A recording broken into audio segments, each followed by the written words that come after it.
Welcome to English 111 for fall semester 2011. This is just a brief orientation of the layout of the class so that everyone's on the same page. Some of you may have had online classes before, some of you that this may be your first. So this is just to give everybody an overview who may not be familiar with it. When you log into Moodle, this is the first thing you're going to see when you actually click on our class. This is the class itself. And it's divided into more or less there's three parts. There's the left bar, the middle section, and the right bar.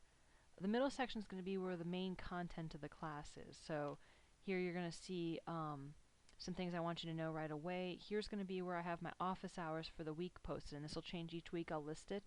And I'll also be, for the first time, having virtual office hours through Skype. So if this is something you're interested in, there's a little tutorial here, and then there's a link to Skype's webpage to download the program. It's not required. It's just something that if you want to contact me and talk with me in real time, that's one way to do it. Here we're going to have our resource area. This is where the announcements that I post for the class will be, and they'll also be over here in, let me switch to student view, in latest news for you. So you'll see latest news.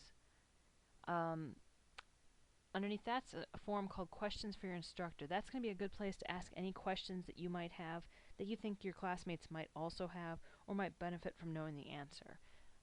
Anything that's personal, like grades or whatever, you still want to email me for, but anything that you think is kind of a general question, you might want to post there. I'll be checking the forum for questions for your instructor before I check my email, so that would be the first place to ask a question.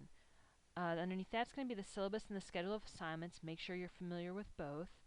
The syllabus especially, because one of your icebreakers quizzes you on that. And then underneath that is how to save in a rich text file.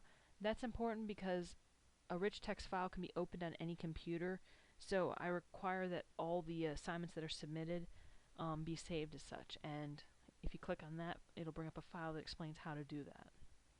Underneath that is your forum for Student Coffee House. That's just a place for you guys to chat with each other or whatever. Here, if you click on this, will bring up some student examples of essays that we'll cover. I'll probably add in some more. Here's going to be all the grammar topics we'll cover. So later on, when you're studying for the grammar final, when we get way to the end of the semester and you're like, oh, I want to look at that something on commas real quick, you can look here real quick.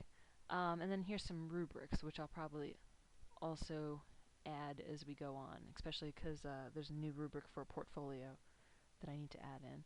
And then here's where we're going to want to start is the icebreaker. Just follow the directions.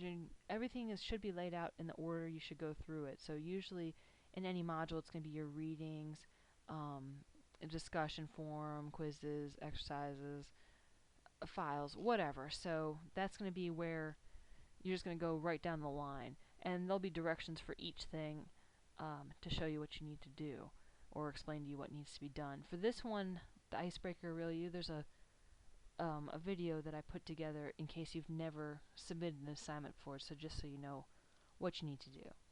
Over here on the, let's talk about the bars real quick. On the left-hand side, you have a link here for important links, and one is Campus Cruiser, which will take you to email. So if you need to email me or someone else in the class quickly, that would be the button to push. You can go right there, and then you can just type in our emails. And then underneath that is Smart Thinking. We're not using Smart Thinking right here in the beginning, but we will use it later on in the semester. But this is just to give you an overview, and these are links that you can read about. And then the request form for a username and password, which you'll need later on in the semester, will be there as well. So you don't need it right now, but just be thinking that it's there. This is going to be a list of everybody that's in the class, including myself if you need to get a hold of me.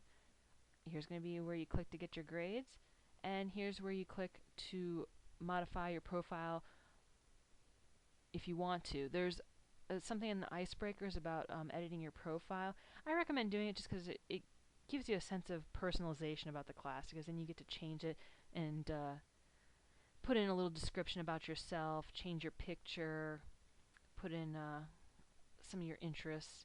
So then I get to know you a little bit better, your classmates get to know you a little better. Over here is going to be a list of all the classes that you're in. This one isn't dark yet. It'll be a dark blue when it's turned on because we're still a few hours before the semester begins, so I haven't turned the class on. Over here is going to be a student resource links. There's a few various little tutorials on a couple different topics, so you might want to check those out. Again, here's the latest news. That's where the announcements over here will also show up over there. And then here's going to be a calendar of the class. Due dates will be in orange. Right now I'm still fixing the calendar. A couple of the dates are off from when I uploaded assignments, so it'll be fixed before the end of the week, and I'll let you guys know when that's done. Alright, hopefully this provides a good overlook at the class and where things are. If there are any questions, don't hesitate to ask, and I'm looking forward to working with all of you this semester.